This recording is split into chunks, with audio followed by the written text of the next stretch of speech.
रहीम अस्सलाम वालेकुम। उम्मीद आप ठीक होंगे, खैरियत से होंगे। तैयब बलोच आपकी खिदमत में फिर से हाजिर है। जी, मैं यहाँ पर मौजूद हूँ अडियाला जेल के बाहर और आज जुमेरात है। अब बेसिकली मंगलवार की तरह जुमेरात का दिन भी जो है वो मुलाकातों के लिए होता है और आज कुछ अरकान पार्लियामेंटेरियंस और PTI की कुछ क़ियादत है, उसने आज मुलाकात के लिए आना था या आना है और 4 बजे का वक्त होता है। अभी तक तो वैसे नहीं है, लेकिन आज सबसे अहम डिस्कशन है जिस वजह से मैंने कहा कि मैं यहाँ पे आज जुमेरात को भी वीलॉग बना लूँ। वो डिस्कशन ये है कि आपको अदराक हो गया होगा कि तहरीक इंसाफ जो है वो पाकिस्तान के ख़िलाफ़ खुलकर सामने आ गई है। और ख़ुसूसन पहले तो हम कहते थे कि जी बैरून मुल्क जो बैठे हुए हैं यूट्यूबर वो पाकिस्तान के ख़िलाफ़ प्रोपेगेंडा करते हैं, वो नरेटिव बिल्डिंग करते हैं, वो पाकिस्तान को आगे नहीं बढ़ने देते और पाकिस्तान मिसइंफॉर्मेशन डिसइंफॉर्मेशन और ये सारा कुछ। लेकिन अब जो एक चीज़ फैक्ट थी, मैं बार बार फैक्ट कह रहा हूँ, वो इस वजह से कह रहा हूँ कि मैं किसी को इसको तरदीद नहीं कर सकता। पाकिस्तान का सरकारी record, election commission of Pakistan के फ़ैसले ये कहते हैं कि तहरीक इंसाफ की परवान ही चढ़ी। तहरीक इंसाफ की भी जो फंडिंग है वो या ये फितरा इमरानिया जो परवान चढ़ा, ये जो यूथियाई कल्ट परवान चढ़ा, ये जो है वो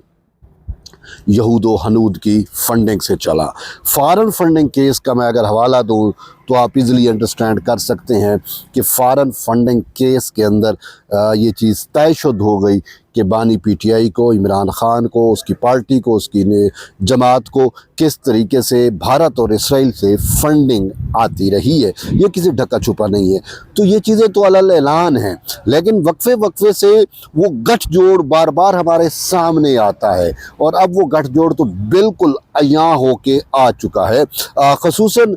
जुल्फ़ी बुखारी हो, अलीमा खानम हो, ये कासिम हो, सुलेमान हो जो इमरान ख़ान के बेटे हैं, ये जमैमा हो, ये सारे जो हैं जिस तरीके से इनके इर्द गिर्द के लोगों को देखें तो आप इजीली अंडरस्टैंड कर लेंगे। अब मैं आपको एक बात बतला रहा हूँ, ये है कि जनेवा से जो अक़वाम मुत्तहिदा का फोरम है, अक़वाम मुत्तहिदा का वहाँ पे दफातर हैं, वहाँ पे ह्यूमन राइट्स और इस हवाले से PTI और ख़ासकर कासिम और सुलेमान को एक्टिव किया गया, जमैमा ने एक्टिव किया और जमैमा ने अपने बेटों के लिए जिस वकील को हायर किया, जेड गिनसार वटेवर कुछ इस टाइप का नाम है, जेड शुरू में आता है, वो इसराइली है, ज़ायोनिस्ट है और यरूशलेम यूनिवर्सिटी से उसने जो है वो स्कॉलरशिप हासिल की हुई है, वहाँ पे वो पढ़ा हुआ है। तो उसको जमैमा गोल्ड स्मिथ ने कासिम का वकील हायर किया और अक़वाम मुत्तहिदा के ह्यूमन राइट्स और बाकी जो कमेटियां हैं वहाँ पे अपने बाप का मुकदमा लड़ने के लिए। ठीक है, एक तो ये आप समझ सकते हैं कि चीज़ अनमास्क हो गई। दूसरा, आसिफ आजाकिया, ये वो एक करैक्टर है जो पाकिस्तान मुखालिफ वहाँ पे जनेवा में मुतहर्रिक रहता है या ओवरसीज़ में लंदन में, अमेरिका में पाकिस्तान मुखालिफ राह से पैसे लेकर पाकिस्तान को तोड़ने की बात करता है, पाकिस्तान के ख़िलाफ़ मुज़ाहरे प्रोटेस्ट जो है ऑर्गेनाइज़ करता है। उसके साथ जुल्फ़ी बुखारी, कासिम की और सुलेमान की मुलाकातें होती हैं, वो भी आपके सामने आ गई। अच्छा, ये मतलब मैं अनर्थ कर रहा हूँ, ठीक है। अच्छा, थर्ड वन है जो है डॉक्टर नसीम बलोच। अब ये डॉक्टर नसीम बलोच अलहदगी पसंद है, बलूचिस्तान से मुतल्लिक जो है उसका अपना एक नरेटिव है, पाकिस्तान को तोड़ने की बात करता है, आज़ाद बलूचिस्तान की बात करता है। अक़वाम मुत्तहिदा सलामती कौंसल में वो इसराइल का और भारत का असर व रसूख इस्तेमाल करके पाकिस्तान के ख़िलाफ़ पूरा एक नरेटिव बनाता है। तो ये सारे, जब अब कासिम जो GSP प्लस की बात कर रहा है या यूरोपीय यूनियन, यानी कि वो ये कह रहा है कि मेरे बाप के ऊपर जो है वो یہ چیزیں کی جا رہی ہیں، بنیادی انسانی حقوق سلب ہے، ریاست پاکستان کا ایک ایسا چہرہ بنا کے پیش کر رہا ہے کہ اس کو وہ چہرہ اسرائیل کا نظر نہیں آتا، اس کو وہ غزہ کے معصوم مسلمان نظر نہیں آتے، وہاں پہ انسانی حقوق کی وائلیشن نظر نہیں آتی، کشمیر میں ان کو انسانی حقوق کی وائلیشن نظر نہیں آتی، اور جو کچھ بھارت اور اسرائیل کر رہا ہے، ایک غزہ کے کو اس نے جو ہے وہ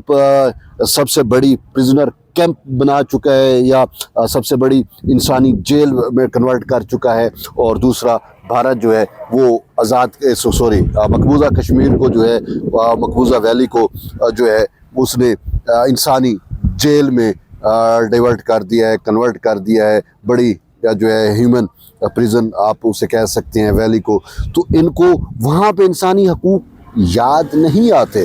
لیکن پاکستان بھئی یہ کر رہا ہے، وہ کر رہا ہے، بھئی اس کا باپ جو بند ہے، اور بھئی نہ کہتا اپنے باپ کو، کہہ دیتا کہ چوری بابا نہیں کرتے،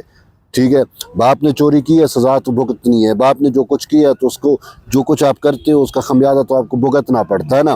تو وہ ان کو نظر نہیں آتا، اور اس کو بنیاد بنا کر پاکستان کے خلاف ایک بیانیہ بنا کر پاکستان پر پابندیوں کے مطالبے کرنا، اور یہ سارا کچھ، تو یہ وہ کردار ہیں جو آپ کے سامنے ہیں، اور یہاں پہ پاکستان میں علیمہ خانم اور نورین نیازی، یہ بھی آپ کے سامنے چیزیں ہیں۔ تو اچھا، اب یہاں پہ میرا سوال ہے ان یوتھڑوں سے جو ایران جنگ کے اندر، ایران والی اس میں ایرانی چھتر چھایا میں خود ساختہ، ٹھیک ہے، ان کو ایران سے محبت نہیں ہے، لیکن ایران کی اس میں کر کے وہ پاکستان میں فرقہ وارائیت اور فتنہ فساد پھیلا رہے ہیں، اور ایسا ثابت کرتے ہیں جیسے امت مسلمہ کے وہ سب سے بڑے وہ ہیں، غمخوار ہیں، ان کو یہ چیزیں نظر نہیں آتی کہ بھائی آپ کا قاسم کو اسرائیل کے جو مظالم ہیں فلسطین میں وہ بھی نظر نہیں آتے، ٹھیک ہے، یعنی کہ اور بھارت نے جو کشمیر پہ کیا ہوا وہ بھی نظر نہیں آتے، وہاں پہ یہ خاموش ہو جاتے ہیں۔ تو اب یہ وہ کردار ہیں، اب دیکھیں اب ریاست کب تک ان کو برداشت کرے گی، بات تو یہ ہے۔ اب قاسم ہو، سلیمان ہو، علیمہ خانم ہو، جمیمہ گولڈ سمتھ ہو، زلفی بخاری ہو، یہ سب بالکل عیاں ہو چکے ہیں، انکا ہو چکے ہیں، بے نقاب ہو چکے ہیں، اور یہود و ہنود کا جو گٹھ جوڑ ہے کہ انڈینز کے ساتھ مل کر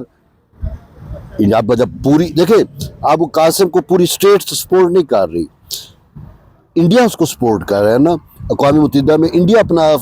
انفلوئنس یوز کر کے، یا اسرائیل اپنا انفلوئنس یوز کر رہے، یہود و ہنود کا انفلوئنس یوز کر کے وہ اقوام متحدہ میں